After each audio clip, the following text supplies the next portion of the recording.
ଯିଏ ଜୀବନରେ କେବେ ନିଶା ଛୁଇଁ ନାହାନ୍ତି ତାଙ୍କ ହାତରେ ରାକ୍ଷୀ ବାନ୍ଧି ନିଶା ଠାରୁ ଦୂରେଇ ରହିବାକୁ ହଲଫ କରାଇଲେ ଉପମୁଖ୍ୟମନ୍ତ୍ରୀ ପ୍ରଭାତୀ ପରିଡ଼ା।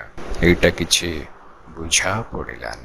ଜଣେ ନିଶାସକ୍ତ ହାତରେ ରାକ୍ଷୀ ବାନ୍ଧି ପ୍ରଭାତୀ ଅପା ନିଶା ନ ଛୁଇଁବାର ଶପଥ କରାଇଥିଲେ ସିନା ବିଜେପି ସରକାରଙ୍କ ଟେକ ରହିଥାନ୍ତା।